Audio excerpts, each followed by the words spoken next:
again, my fabulous friends. I'm Coral. Welcome back to my channel. I'm here today with the books that I would like to get to in March of this year. So this is my March TBR. First off, I had this book on my TBR for last month. It just ended up not working out for me. I mean, like, time-wise. I didn't even start this. The book is fine. And I'm still very excited to get to it. This is one of my 5-star prediction books for 2021.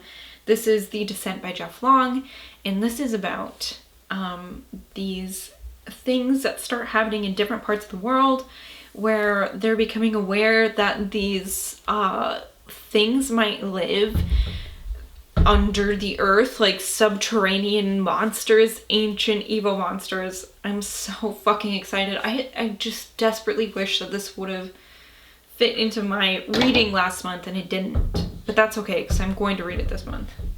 Next up is my choice for the next buzzword. The buzzword for March is time, so I picked The Great Mortality, an intimate history of the Black Death, the most devastating plague of all time, by John Kelly. This is a history of the Black Plague, a book that I've owned for, I don't know, at least a year probably, and haven't gotten to yet. And I've heard that this is one of the best accounts of the history of the Black Plague. So I'm super fucking excited about this. I pick up lots of nonfiction. Well, I mean, not like tons and tons of it, but like every month at least I have a nonfiction, like, medical book, and I don't get to them often enough, I don't think. So it is about fucking time that I picked up The Great Mortality. Next on my list is The Children of Red Peak by Craig DiLouie. I've read one of his books.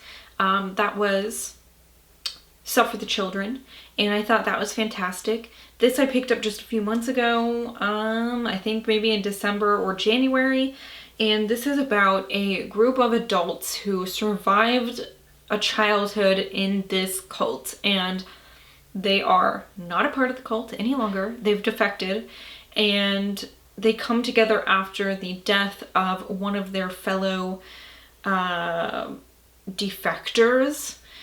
and that's all I know about this. I love a good fictional cult. I cannot wait to do another trope video on fictional cults, because they can get so fucking spooky, and it's more palatable when you know that it's not real and that these people didn't, you know, they weren't actually harmed because it's fictional. Next, I'm so I cannot tell you how excited I am to finally put this on a TBR, to be able to fit it in. This is Tender as the Flesh by Agustina Bazterrica. This is a, let's see, is she Argentinian? I believe, let's see, does it say? Yes, she's Argentine. I could just have looked at the author thing. So this is translated by Sarah Moses.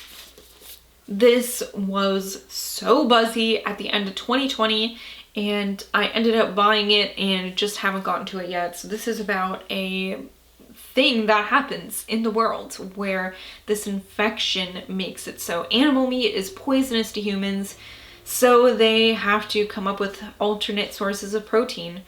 And I guess people really like to eat meat because they don't just decide to eat tofu. I've heard that this is gnarly and brutal and upsetting, and I can't wait to read it. Another one that has had the horror book community a buzz in the last couple months is The Worm and His Kings by Hailey Piper. This is a horror novella released last year, and this is about a woman who goes missing and her girlfriend tracks her down.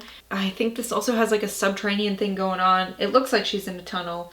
It also says, one of the best cosmic horror novels I've read in eons. That's a blurb by Mary San Giovanni. Not the biggest cosmic horror person, but I'd really like to give this a try. Yeah, that's it. I'm interested. It takes place in 1990. I think it's gonna be good. Next on my list is Paradise Club by Tim Meyer. This one came out last month, I believe, but we got it a month early in January's Netflix, oh my god, Nightworms package. This is about a group of tourists at this resort who are forced to fight like a gang, and it just sounds like a really great summer horror book. I know it's not summer here in the Northern Hemisphere, but I don't think I can wait that long to read this. I'm so excited about it. Next on my list is My Sister Rosa by Justine Larbalestier.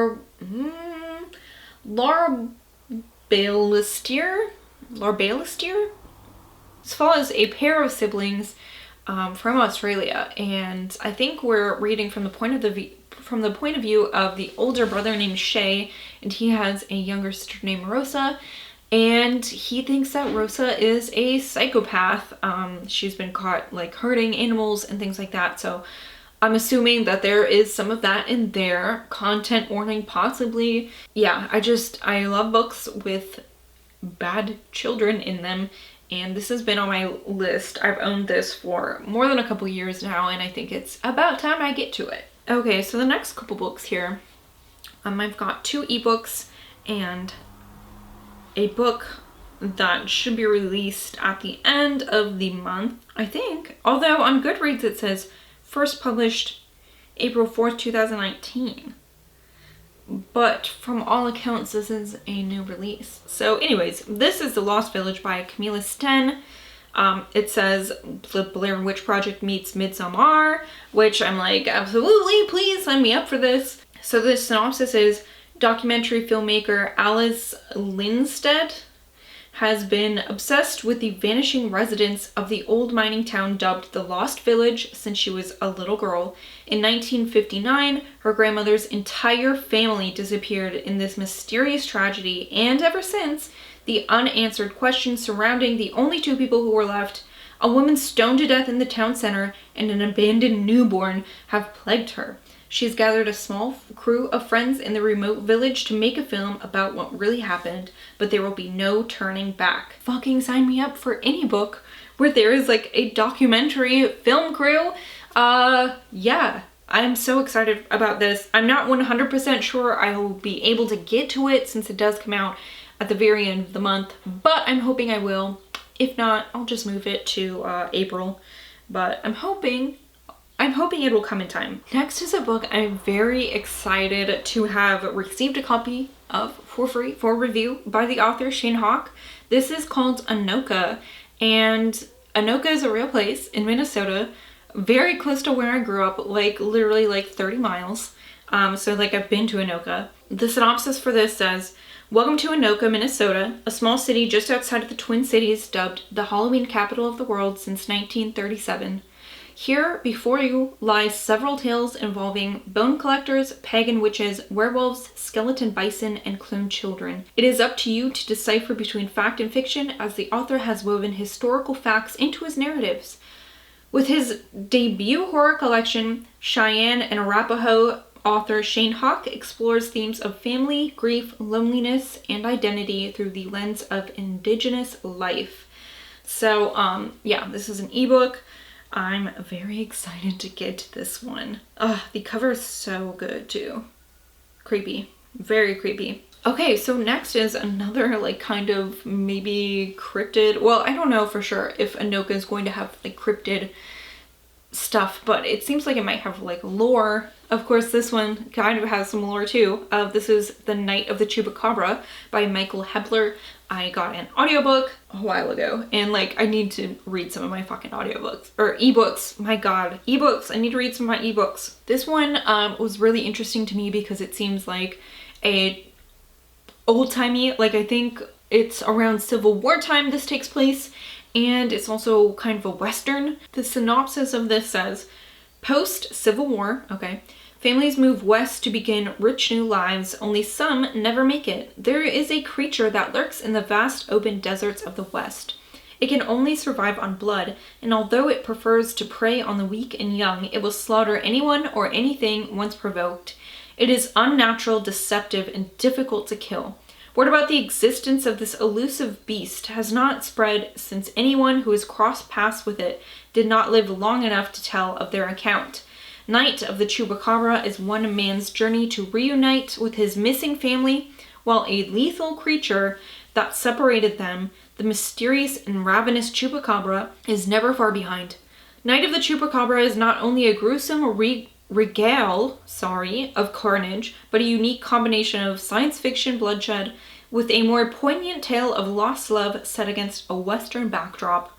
Night of the Chupacabra is an unflinching look at the impossible choices made for family while knowing the consequences that will ultimately lead to a fate worse than death. This sounds really good. I like books about cryptids, fictional books, and this one, I'm very excited about this because it seems like, at least from what I've read, a lot of books about cryptids, books with cryptids in them, are not super serious, obviously because of the cryptid aspect.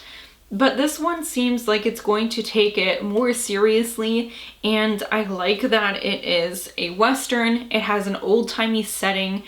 I'm really getting maybe like Bone Tomahawk vibes a little bit. Yeah, I'm excited about this. I can't wait to read it. So that's what I have on my list for this month. Let me know if there's anything here that you've read and found interesting, or let me know what you're most interested in, you know, for yourself this month. Thank you guys always so much for watching. I will see you guys later. Goodbye.